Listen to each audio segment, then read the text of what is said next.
tudo bom com vocês? Vamos conversar um pouquinho? Todo final de ano, há alguns anos, eu trago aqui uma lista de coisas que eu fiz no ano.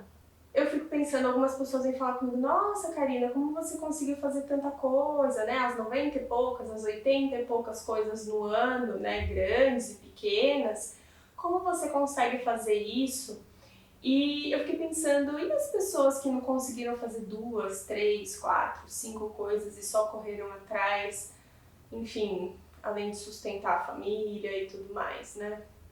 Então, eu decidi não fazer um vídeo sobre as coisas que eu já fiz esse ano.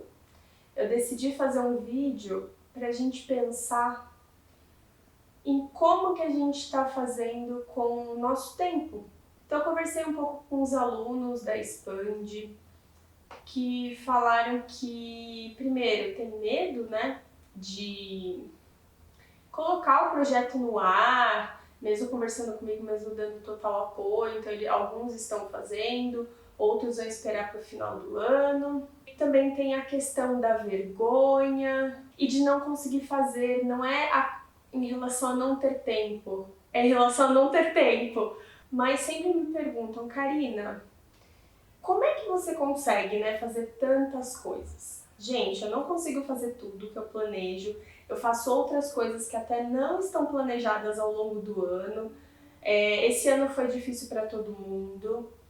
E eu fiquei pensando, todos os jornalistas que eu já trabalhei em redação, assessoria de imprensa, eu mesma no começo da minha carreira, todos nós sempre temos ou tivemos problemas com gestão do tempo, porque somos ensinados a correr atrás da notícia, de estar no momento em que a notícia sai e de ficar dependendo de todo esse processo jornalístico. Mesmo os jornalistas que não trabalham com redação, na redação, com repórter, produção e tal, eu vejo muitos jornalistas que trabalham em agências de comunicação também super atarefados, ou com muito pouco tempo para fazer as coisas, qualquer coisa. E o que eu fiquei pensando, eu não vou colocar aqui e me gabar das 80 e poucas, né, atividades grandes que eu consegui fazer no ano. Vamos conversar um pouquinho sobre medo, sobre ansiedade, porque é uma coisa que você conversa com qualquer colega de profissão, a pessoa fala, eu tive uma crise de ansiedade, ou eu não tô conseguindo dormir. Gente, isso é ansiedade, né? Essa questão da correria, a gente nada de braçada em cima desse ritmo, né, muito corrido. Em relação a tudo que eu aprendi, talvez vocês já saibam, eu, desde a época, sei lá, eu tinha 17 anos, antes de entrar na faculdade, eu já sofria de ansiedade. Eu tive gastrite por 10 anos, muito forte, tomava remédios fortes.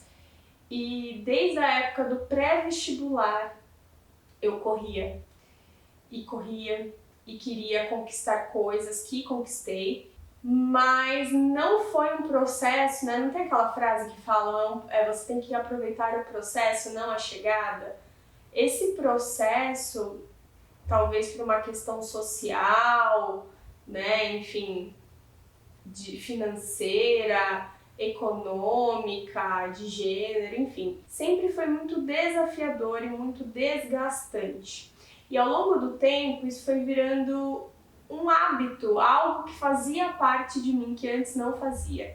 Então, em relação ao transporte público, eu sempre estava correndo para pegar o ônibus, e eu sempre estava correndo para chegar às aulas, eu sempre estava correndo para conseguir um emprego, para conseguir pagar minha faculdade, eu sempre estava correndo.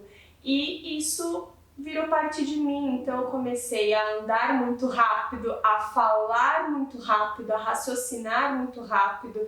Meu marido, que na época era meu namorado, eu conversava com ele, eu falava 5 coisas numa frase e ele não entendia o que eu estava falando e eu não percebia, a minha mente estava muito agitada e eu procurei ajuda. Então a primeira dica, procurem ajuda profissional em relação a isso.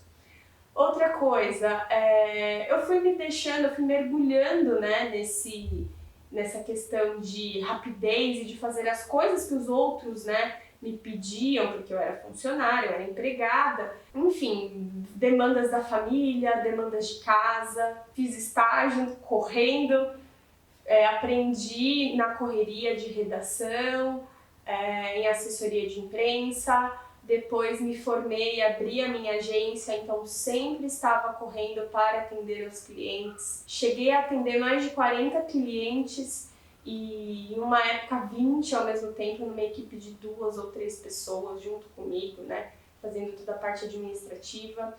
E nunca foi agradável, né? Então eu comecei a entender que ter uma gestão de tempo e entender onde eu queria chegar me fazia virar menos Clark Kent e mais Lois Lane. O Clark Kent, gente, ele é tido como símbolo, né? Muita gente fala, é jornalista, né? Nossa, o super-homem, né? Que vai salvar o mundo. Então a gente tem isso muito incutido na nossa cabeça desde o começo da faculdade. E a Lois Lane, enfim, por conta das mudanças da personagem, né? O Clark Kent quer abraçar tudo, né? Quer abraçar o mundo. Ele não delega, né? E a Lois Lane, ela é brilhante, ela é esperta, ela é dedicada, mas ela vai mudando a sua personagem ao longo do tempo e também é muito mais real em relação à questão de demandas humanas do que o próprio super-homem, né? Então eu fiquei pensando nisso e só depois que eu comecei a trabalhar 18, 20 horas por dia na agência, né? Eu atendia o WhatsApp 2 horas da manhã de cliente. Eu não tinha vida, gente. E aí eu fui percebendo que eu tinha que ter processos na minha empresa, de entender e de explicar para o cliente, de explicar para a minha equipe. E depois disso as coisas foram melhorando e eu fui entendendo também o que eu queria, porque quando a gente vai no automático, na correria, a gente não percebe o que a gente quer. Então, eu só consigo realizar as coisas que eu consegui, né, que eu venho conseguindo ao longo dos anos e mudei minha carreira e, enfim, trabalho com pesquisa e uma coisa que eu gosto muito, porque eu entendi, trouxe para minha vida a questão de gestão de tempo e de entender aonde eu queria chegar. E esse é um convite que eu faço para você. Então eu vou dar algumas dicas e promover algumas reflexões para que você entenda, né, o que você quer, como você pode organizar o seu tempo, porque eu vejo muitos jornalistas passando por grandes dificuldades por conta disso. Vamos lá?